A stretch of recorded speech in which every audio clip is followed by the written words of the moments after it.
are expiring. And anyway, there's just a whole lot of stuff. And last week, I was feeling, maybe 2 weeks ago, I was feeling not connected.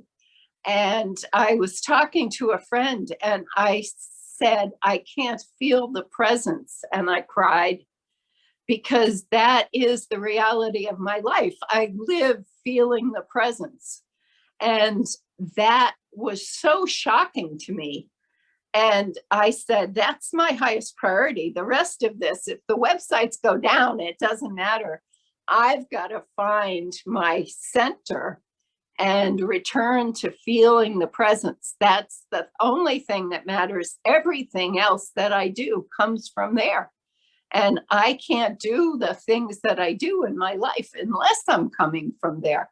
That's what I have to give. That's my gift on the planet, is to be aware of that divine energy and to love and to share to the degree that I can. I'm not saying I'm Mother Teresa, but I intend to live from that place as much as I possibly can. So contemplating consciousness started when I first ran into Louise Hay, and then I ran into Reverend Mary Ann, and then I became a practitioner and I learned about consciousness, and I learned about science of mind. And science of mind, when I first learned about it, appealed to me because it was a God and a law and a love that I could understand. The religion that I'd been taught as a child was bewildering to me. How can God be love and torture people in hell? That made no sense to me, and I just could never make sense of it. But science of mind, the beautiful, rational understanding of Ernest Holmes talking about the law just made my heart sing. And if you think about the map of human consciousness, if you've ever seen it, I don't know if you can see this at all, probably not. So I may have to read it to you. But what David Hawkins did was, Connie, what? I have it so I can show it on the screen. I Okay. love it. Thank you. That would be Okay. so helpful. All right. Perfect. Yes. So if you look at this, it says at the bottom that it's a modification of a chart by David Hawkins in the book Power versus Force. And I took also information from lectures by Joseph Chilton Pierce and Bruce Lipton on the Heart Math Solution to talk about the way consciousness works as the experience of the person and the chemistry of the body.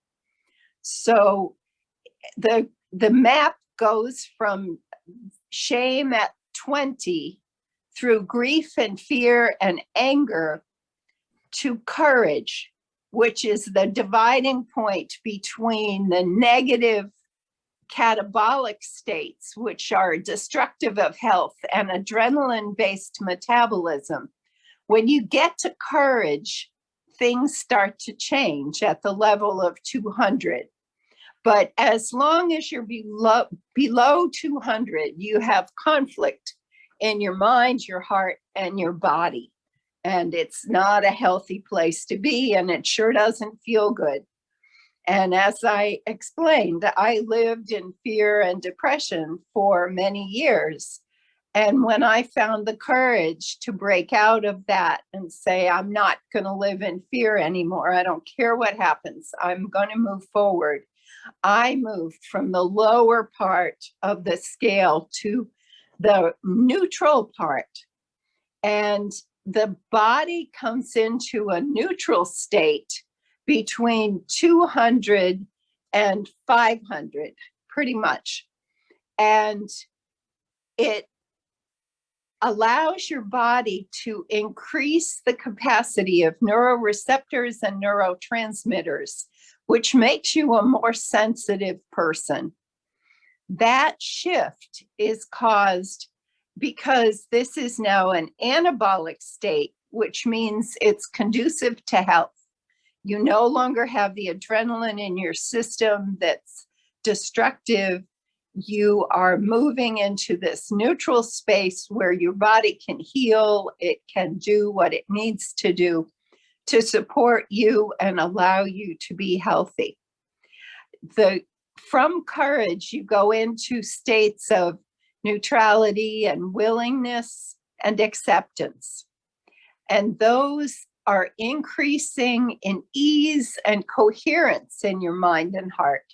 And it actually creates the beginning of forebrain growth and development. Even in adults, there was a long time when science thought that the brain didn't develop, but neuroplasticity and brain changes has become very interesting to science now.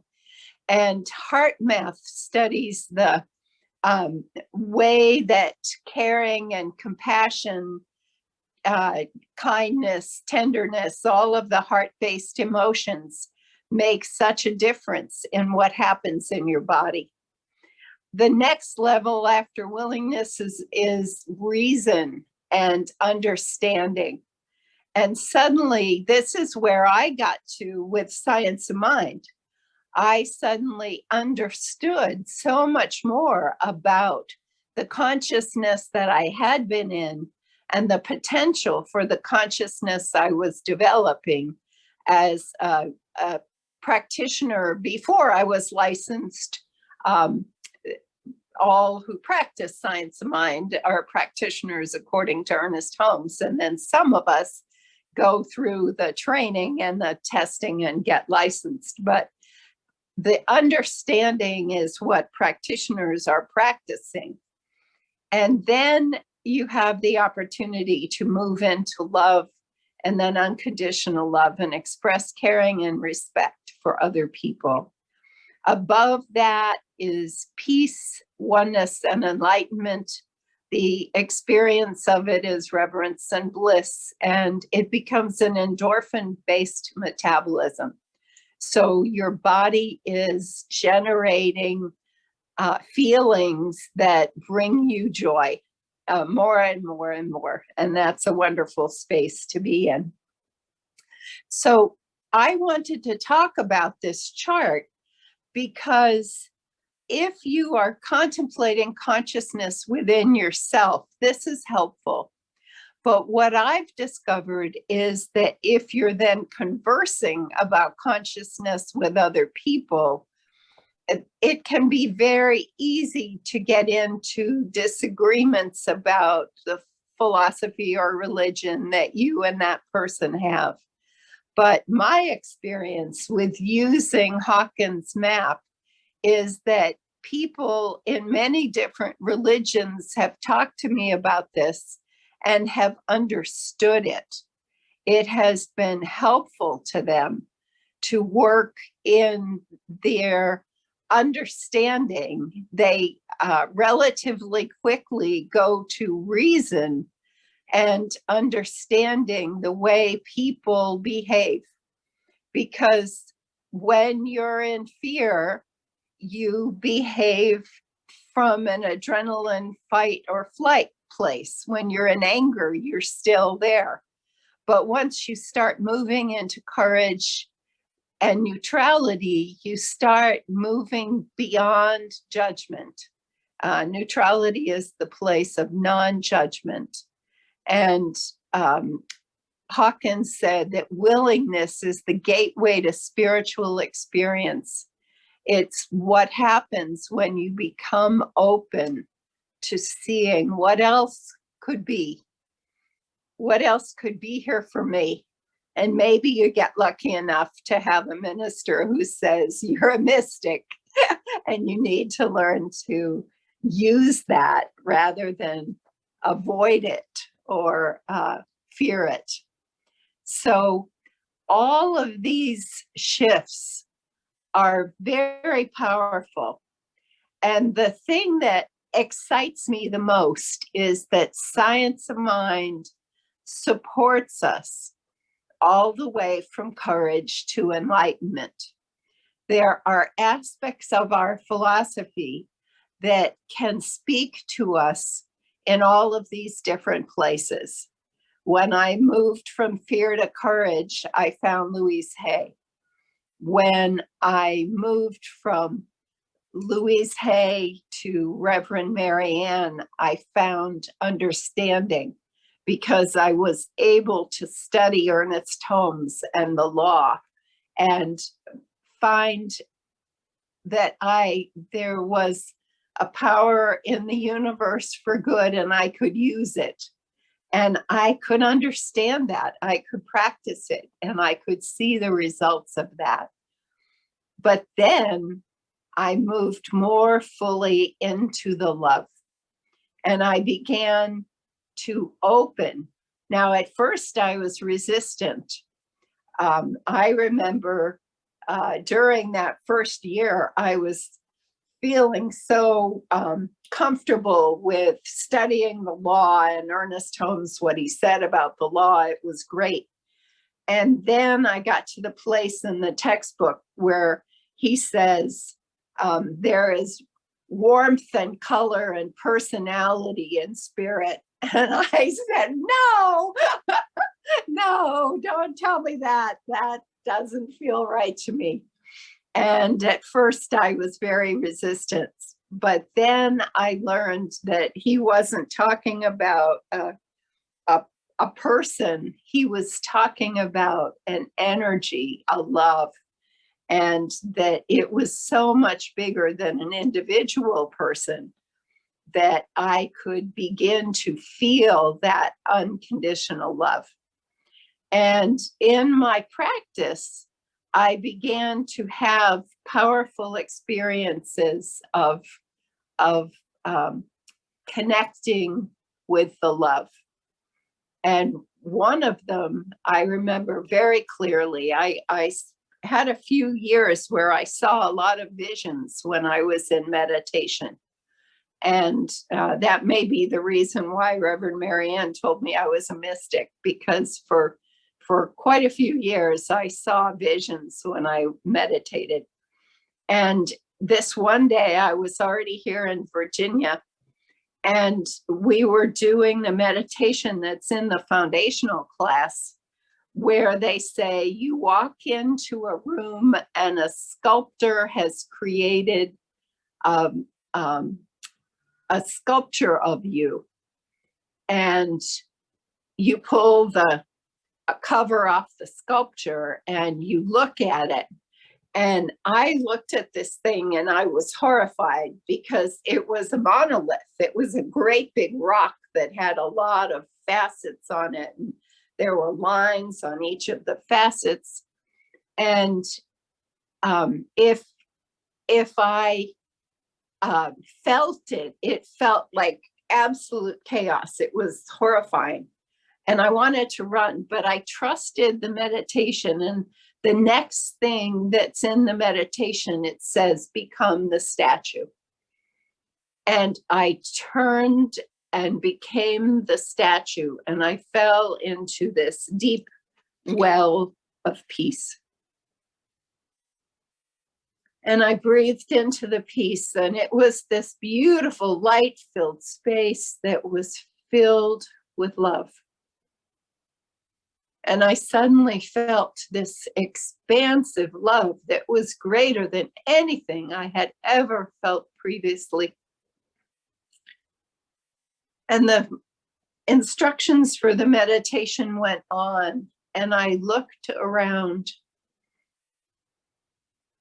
and I asked the question, who am I? Where am I? What is this? And I suddenly realized that one of the lines on one of the facets was Conne Chandler. But every line on every facet was a life. And this space of peace at the center was the I am, that is all of it. I was stunned, but it had a truth for me that I have never lost. We are all that beautiful love. We are all that amazing life. And that love, that peace is always here within us. So that's why I was so upset 2 weeks ago, where briefly I lost that presence. I couldn't feel it. And I had to make that my highest priority, to return to that space of beauty and grace and power. It is the truth of our being. And the magic of science of mind and of being a practitioner is that every spiritual mind treatment we do takes us straight to that place of oneness and enlightenment on the chart before you. Because we always say, I recognize that God is, and God is love and light and peace and grace and power and energy and wholeness and health and happiness and joy. And then we say, and I am that. I am. And when I teach treatment, I always tell people, if they get to step 2 and they do unification and they don't say, wow, they need to do it again. They need to go back and do step 1 again and realize God at a greater level. Yeah. And then say, that is what I am. And take the hit, say, wow, that's amazing. I want that. I want to remember that more and more. I want to know that about myself and everyone else.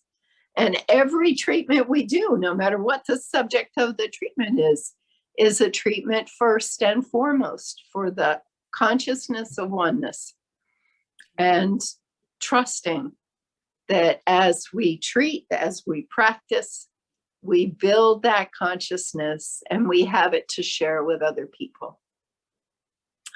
So that's what I wanted to say.